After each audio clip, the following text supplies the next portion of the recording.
70 years ago, just 2 days after the founding of the People's Republic of China, the former Soviet Union established the official ties with the new China. China fully swung towards the USSR side diplomatically. But later, the relationship between the two countries turned hostile during the Cold War. And by the end of the 20th century, China and Russia decided to level up the bilateral ties into a strategic partnership for the 21st century. How has the nature of relations between the two governments evolved in the past 70 years? What changes in ideology have come in that time? And how will the two big powers continue to shape the global order today? To look at both the past, the present, and future of China-Russia relations, I'm glad to be joined in the Beijing studio by HONGJIAN, Director of the Department for European Studies in the China Institute of International Studies, and TANGEN, Current Affairs Commentator. We shall also speak via satellite to PAVEL FELGENHAUER, the Russian defense analyst, who's standing by in Moscow. That's our topic. This is a dialogue. I'm Yang Rui.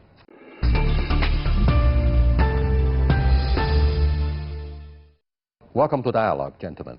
Now, I give you options on the table and do a quick quiz. We look at the bilateral relationship, past, present, and future.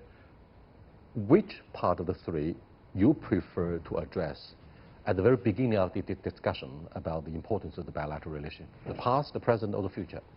Future. Future, okay. Let me briefly have your thoughts on the future. I think now it's a good time for us to review the whole, historic experience for the bilateral relationship between China and Russia. But now I think because now we are in a new era, and then now there will give some more opportunities, of course, challenges to these relations. And if we could have maybe new relations in future, will help us to understand what's the sense of a history, and also what's the sense, how could China and Russia do something more at the present. When we look at the future that the two governments face, it seems that there's still a kind of uncertainty depending on, for example, energy security, our geopolitical trust for each other despite the past of a Cold War. Now, Anna, what's the strongest sense that crosses your mind at this moment when we look at the future? Well, actually, it's neither one of those countries. It's the United States. I mean, since the end of the Second World War, there's been this three-cornered game. You know, three players, kind of like the three kingdoms. One has always been alone, and the other two have been against it. I mean, the tide swung when China switched to the U.S. side. Mao opens up, Deng Xiaoping follows through, and this put a lot of pressure on Russia. Now you're seeing a reforming of that relationship with China and Russia being brought together mostly by the hostility of the U.S. in trying to remake the world order and isolate Russia. Let me cross over to PAVEL FELGENHAUER. Now, Anna Tangen says it's the United States, the strongest third factor that brought Russia and China closer. But what about the European Union? Now, ever since the takeover of Crimea, economic sanctions were imposed on the Russian Federation, and Putin was ousted from G7, which used to be called the G8 club. So which is more embarrassing for Russia to win its own legitimate seat in the current world order? The United States or European Union, when we look at the realities?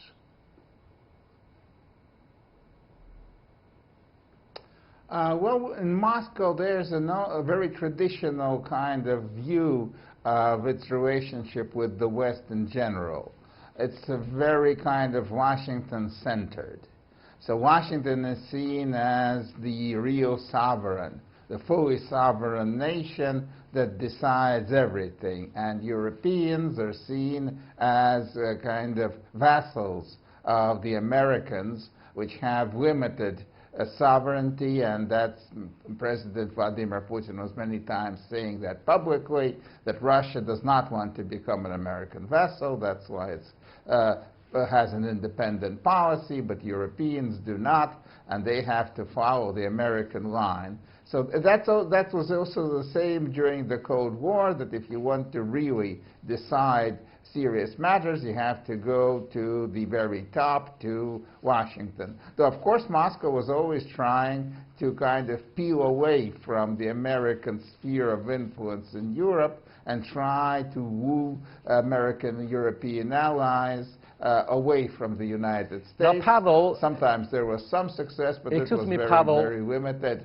People in China could easily understand the vision and ambitions of Russia even from the Tsar years, centuries ago. We understand the ambition of Russia to protect its international status as a major power.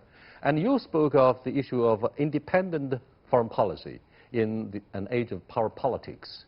Do you think Russia would be facing much of the same challenge of independence in shaping our bilateral relationship in the 21st century? Look at the early days of our golden age. Despite the glow of friendship and trust from Yeltsin years, President Putin wanted to prioritize the idea of the European Asian Economic Union instead of BRI. And after rounds and rounds of maneuvers and negotiations, two leaders of the governments decided to, to put the two, bring children of them together. All right, the BRI issue and the European Asian Economic Union. So this may somehow showcase the trust that still needs to be improved between our two governments. Is it true?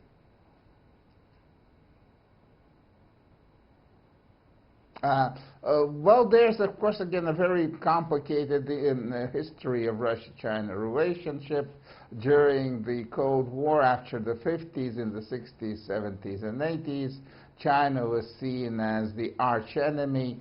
There was very effective official propaganda, and the Russian people, Soviet people, were very much indoctrinated. They were afraid of China, and that maybe more afraid than they were afraid of America, that hundreds of millions of Chinese will swarm in and destroy Russia. So even after the relations became cordial between Beijing and Moscow in the 90s, this distrust of China lingered for quite some time. I would say now it's more or less over, and the Russian people see China as a friend and partner. And that's quite an achievement, because we began with a very, very suspicious Russian public, a very suspicious Russian military that were clamoring all the time that these good relations may sour, the Chinese will be coming. And now it's different. Now these two nations are standing shoulder to shoulder, hand by hand. I know. You spoke of the Romance of Three Kingdoms, somehow one of the classic Chinese novels that illustrate the intricacy of power politics in the ancient times. Let's look at China, which was a swing vote between Russia and the United States. But with the end of the Cold War, ironically, Russians seem to have become or replaced China as the swing vote between Washington and China. Look at the enormous efforts that President Trump and his team injected into their diplomacy, trying to invent to bring Russia into the orbit of the U.S. diplomacy. Sergei Lavrov, foreign minister of the Russian Federation, said recently, over and over, it would be a futile attempt for any major powers to alienate Russia from China. We have established our full trust. We really become good friends for Russians and Chinese. So what do you think of the geopolitical equilibrium that Dr. Henry Kissinger, for example, seeks to construct after the outbreak of a trade war? Well, Henry's above all a pragmatist, and quite frankly, he was a Russian expert. He was a Cold War warrior. He looked at them. I mean, Russia has historical, cultural issues, and you can look at them through the revolution. There's this, it's not like China in the sense that it's a majority one state. There's the largest minority, and then you have the rest. China is by far a much more uniform, although it does a pretty good job of protecting its minorities. So there's a different psychology that goes into that. Russia was very, very upset with the EU because they moved, they were moving NATO in, they were moving the EU Union in to states which are buffer states. that prevent any country from being on the border of Russia, which is one of the, it's something that is absolutely essential in nature, and I'd love to hear Pavel's take on this. But right now, it seems to be more comfortable with China than any other major power in its history being directly on its border. Generally, with countries directly on the border, there's an almost undeclared state of war. So this is something new. Perhaps it has something to do with the ideology, but there's one difference that I would point to. China is pretty much married, dedicated to perpetuating a multipolar world in which there's equality. Russia, on the other hand, has been very disappointed by the existing world order that China grew up within. And the question is, will it be satisfied with a place in this new multipolar world where perhaps the U.S. settles down, or will it continue to have misgivings about this as just an extension of the world that they in essence rejected when Putin made his speech before the European Security Council these many years ago? Let me go back to Pavel. For years and years, the Russians have been known for being able to conduct very successful diplomatic maneuvers, despite, for example, the sharp decline of your comprehensive capabilities as a major power with the end of the Cold War and the disintegration of the former Soviet Union. However, President Putin was able to, and is still able to maneuver diplomatically and in a very flexible manner. For example, using Syria as a gate to establish the only remaining overseas outpost, a military stronghold, with the end of the Cold War, and also by forging very close strategic partnership without forging treaty alliance with the PRC, Russia has promoted its international status and influence. We can raise issues in many other areas to illustrate the growing trust between Moscow and Beijing. Diplomatically, that's a huge success. What do you think of, say, your Russian tradition in using the diplomacy of a major power despite the decline of your national strength? Foreign policy has a direction. It has a reasonable doctrine. The Russian policies towards China, they are excellent. I would fully agree with them. They're very good. Another maybe dealing with the West, I would believe mistakes were made.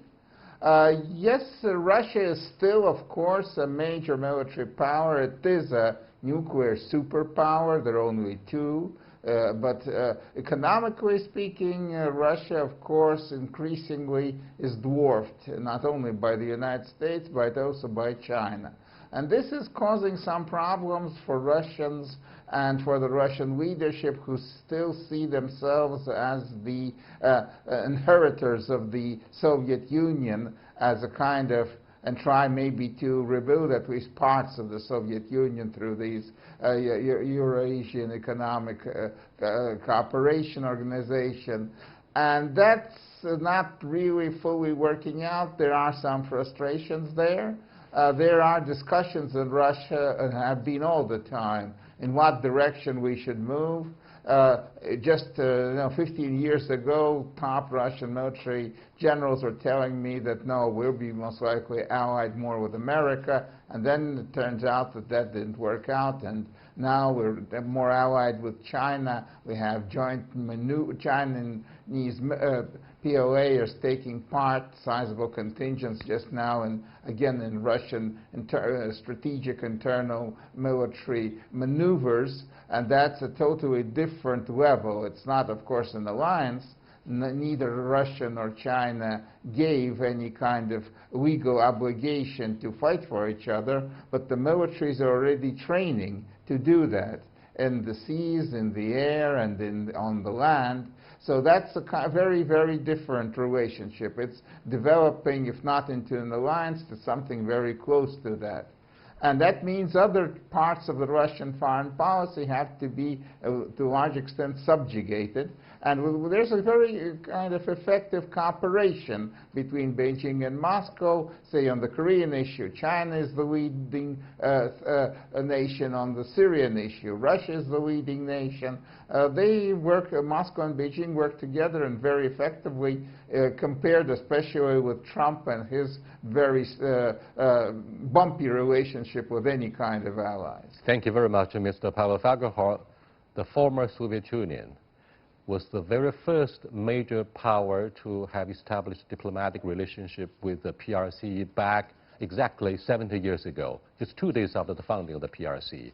And today, and our discussion are major issues concerning past, present, and future of this very important bilateral relationship, despite our bitter memories about the Cold War. Stay with us, we'll be right back.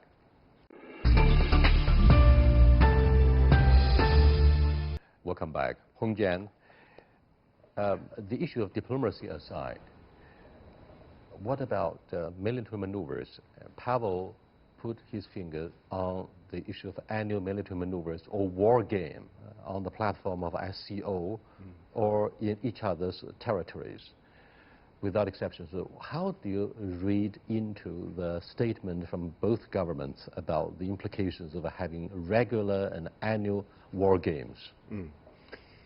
I think now it depends on, firstly, I mean, the kind of perception for China and Russia and also with each other.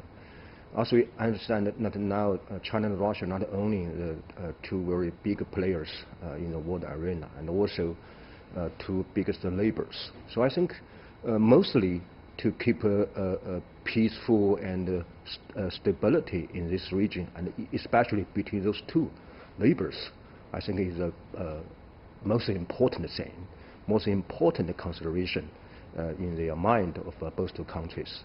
And then, of course, as we know, as the biggest neighbors and also players in this region, both the countries try to have a spillover effect, and from their own cooperation on bilateral level. So we can find out from bilateral level to regional level, there is a SCO or some other, I mean, a kind of a confidence building process.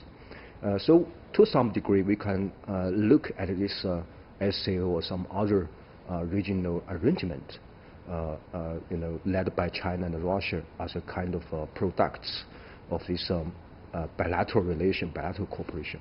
And also at the same time, I think it gives a very big test indeed for those two countries, how to keep the stability as the two biggest neighbors. Also understand, if you just take from the so-called realistic theories or history, you can find that it's very difficult for biggest neighbors to get along with each other in a peaceful way. So I think the China-Russia relations, I think a kind of we look at the military cooperation or security cooperation, I think it's to the core of the very realistic issues. How could the two big neighbors to get along with each other? I would add something to that. I mean, right now, the realities are driving these two together, U.S. and things like that. But I think the cement that would keep them together is actually going to have to be economic. There has to be some means by which the economies link in such a way. I mean, Russia is a resource nation, but China is laying off a lot of the industries that are no longer viable here in China because of rising wages and things like that. They can put them closer to resource bases, help the Russians create clusters, economic clusters, as they have done in China, and thereby spread a certain amount of economic stability, which will hopefully result in political stability. So I do think, I agree with you, but also this idea that it has to be cemented with real economic progress on both sides. Yes, it's I think it would be a historic process or procedure for this, because also even in the past, it was regarded as a comprehensive strategic partnership between China and Russia. But indeed, in reality, it's not a kind of a comprehensive one. Well, it hasn't. I mean, they reached the 100 billion mark last year, but they want to get to 200 billion by 2025. The question is the means, and it can't just be resources. Indeed, I think especially recent years, I mean, the economic and trade development if we take account of the sanctions from Western countries against Russia, it would be a very important factor. But I think now for China and Russia, we needed to do something is how could we find out more internal dynamics, not only because of some the factors from outside, not only because of economic sanctions from Western countries against Russia, even for China and Russia themselves, they could find out more dynamic sectors. For example, now Yang Rui mentioned that how could China and Russia get some more cooperation in the synergies between the Eurasia Economic Union and the BRI from China. I think once there will be some more synergy and cooperation between two countries, they'll give some more space for Russia to take a more important, attractive role, not only as a traditional geopolitical role, and also as maybe a new type of the geoeconomic role. Pavel, now since the years of Boris Yeltsin, the two governments decided to establish what is called the Comprehensive Strategic Partnership facing the future, and it's also a relationship of coordination. Now, given the big number of meetings that have taken place between the two foreign ministers, Moscow and Beijing, Sergei Lavrov and his Chinese counterpart. Now, what kind of message does the big number of meetings between the two foreign ministers actually mean for the United States and Europeans?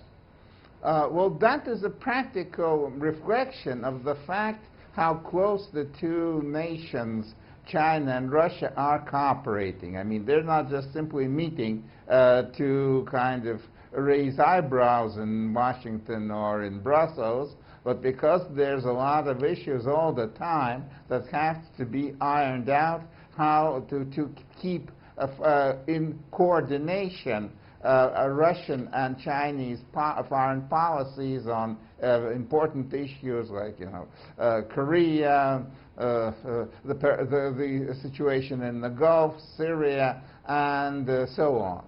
So this is just simply working together. That means meeting all the time. It's like the European Union ministers who also meet all the time because they have a lot of business to do. So the Lavrov and the Chinese foreign minister simply have a lot of business on their hands because the cooperation and partnership between Russia and China, it's not just simply some kind of declaration that this is the 21st century, which it is, but this is a practical working thing, which works both directions, and I'd say it's working rather effectively, so good for them. It seems apparently both sides, people in the governments on both sides, feel quite happy about the growing trust between the two permanent members of the UN Security Council. And you're right that the relationship of coordination between the two governments is great, is meaningful for the 21st century. But what about in the extreme case, Pavel, of South China Sea and Taiwan? What would be the immediate and first response from Moscow should hostilities break out between Washington and Beijing over either Taiwan or the South China Sea? Well, of course, Moscow absolutely supports one China policy and supports Beijing on Taiwan.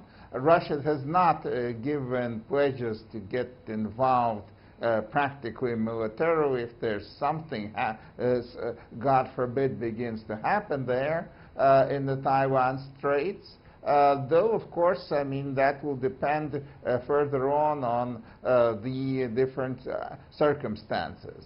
U.S.-Japan Security Pact is said to be an effort to lay groundwork for strengthening the regional security. I mean, that's the cornerstone, so to speak, for the two governments. What do you think of a counterweight against this security pact by Russians and Chinese in close partnership? I think even at most recently, and China and Russia's cooperation largely is, in a political and a diplomatic way. And of course, China and Russia, they are strengthening their military security cooperation. But I think to a large degree, from China's perspective, it's just a kind of a more defensive way.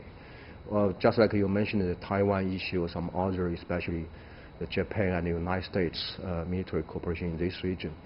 I think for China and Russia now, both sides take the the common responsibility to keep the stability. I think it's a very large, space for this world.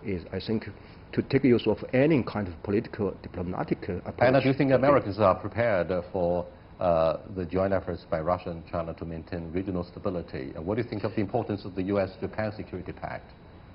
What you're outlining is exactly what led to World War I, and that was the maneuverings of powers, creating alliances between them, which in the end drove them into war. I think but China doesn't have a single ally. We don't have any single ally. You don't have an ally, but then by not having allies, you do not create a situation where you have more allies forming against you. And this is the sharp point of it. Every time you have an action, all right, it is another pebble in the pond, and that has reactions. So you have to be very careful about that. If Pavel asked you, when are the likelihood that China and Russia would have joint military actions off Crimea or off disputed areas between Japan and Russia? It would probably not be appropriate, because it's not something that is going to accomplish anything.